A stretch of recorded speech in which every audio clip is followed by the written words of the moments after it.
नमस्कार दोस्तों, मैं विनय दुबे मुंबई से। सोशल मीडिया पे इस समय भूचाल मचा हुआ है। जिस तरह से सिवान के पूर्व सांसद शहाबुद्दीन जी की जिस तरह से मौत हुई है, उसको लेकर अब सरकार कटघरे में आ गई है। लगातार करीबन कल से ही सैकड़ों मैसेज मुझे प्राप्त हुए हैं, जिसमें उनके लिए आवाज उठाने की बात कही जा रही है। भले उनका आपराधिक एक रिकॉर्ड रहा हो, लेकिन किसी इंसान की जान चली जाना, उसमें अगर शंका है तो उसका निदान करना सरकार की जिम्मेदारी होती है, वो डॉक्टर और अस्पताल की जिम्मेदारी होती है।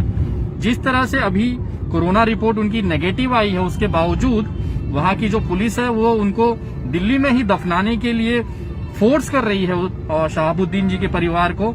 ये कहीं ना कहीं संदेह पैदा करता है कि उनकी मौत आखिर किस कारण से हुई है, क्योंकि सोशल मीडिया और न्यूज चैनलों पे दिखाया जा रहा था कि उनकी जो मृत्यु हुई है वो कोरोना की वजह से हुई है।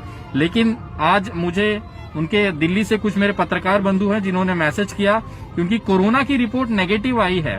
अगर कोरोना की रिपोर्ट नेगेटिव आई है तो आखिर ऐसा क्या कारण है कि शहाबुद्दीन जी की मृत्यु हुई है, वो जानना उनके परिवार के लिए बहुत जरूरी है।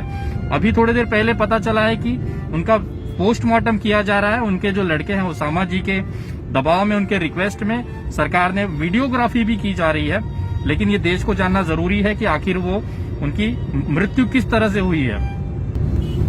अगर इस तरह से चलता रहा कि अस्पताल में कोरोना के नाम पे किसी को एडमिट कर दो और वहां पे बायोलॉजिकल या फिर मेडिकली टर्म पे अगर उनका हत्या कर दी जाती है, तो कहीं ना कहीं ये देश के लिए बहुत बड़ा खतरा है। एक लोकतांत्रिक देश जहां पे अपनी एक न्यायपालिका है, वो अपराधी भले हो तो उसकी न्याय कोर्ट अदालतें हैं, न्यायपालिका है, उस माध्यम से उनके ऊपर कार्रवाई होनी चाहिए, उनको सजा मिलनी चाहिए। लेकिन अगर इस तरह की कोई आपराधिक कृत्य किया जा रहा है, अस्पताल और कोरोना की आड़ में अगर किसी की मृत्यु कर दी जा रही है, हत्या कर दी जा रही है, तो ये जांच का विषय है। और सबसे बड़ी शंका तो ये है कि आखिर पुलिस क्यों उनकी जो बॉडी है उनके परिवार को दे क्यों नहीं रही है। मैं अभी बंगाल हूं और मेरी इस केस पे नजर है। मैं भले कोई प्रतिक्रिया अभी नहीं देना चाह रहा था, लेकिन सुबह से बहुत सारी मैसेजेस और बहुत सारे लोगों के फोन आने के बाद मुझे लगता है कि इसके लिए पूरे देश को एक साथ आकर आगे आवाज उठाना चाहिए। मैं खास तौर पे राजद और लालू परिवार से निवेदन करना चाहूंगा कि जिस व्यक्ति ने आपकी पार्टी को बुलंदियों पे पहुंचाया, जिस व्यक्ति की वजह से आप बिहार में कितने ही सालों तक सत्ता में रहे, आज उस परिवार को हाथ जोड़ना पड़ रहा है, ये बहुत ही निंदनीय है। आपको आगे आना चाहिए। मैं अपने तमाम सामाजिक कार्यकर्ताओं से निवेदन करूंगा कि इस केस पर खास तौर पर नजर रखें और इसके लिए आवाज उठाते रहें, क्योंकि एक डेड बॉडी पे उसके परिवार का हक होता है। वो चाहते हैं कि उनका जो डेड बॉडी है उनके गांव, उनके घर में पूरे रीति रिवाज के साथ दफनाया जाए।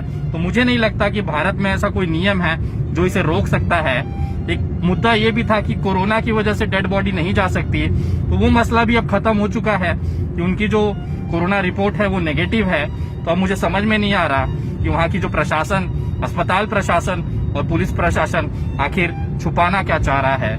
आवाज उठाएं, सोशल मीडिया पे एकजुट हो जाएं, क्योंकि अगर आज शहाबुद्दीन को इस तरह से अस्पताल में एडमिट करके अगर उन्हें मार दिया गया है, मैं आरोप नहीं लगा रहा हूं, ये जांच का विषय है। अगर इस तरह की अगर वहां पे उनकी मृत्यु हुई है, किस कारणों से हुई है, अगर वो जानकारी बाहर नहीं आती, तो ये भारत के लोकतंत्र के लिए बहुत ही दुखी और धोखादायक पहलू है। उस सबसे हमें सचेत रहना है, आवाज उठाएं, क्योंकि आज शहाबुद्दीन है, कल आपका परिवार भी हो सकता है। जय हिंद, जय महाराष्ट्र।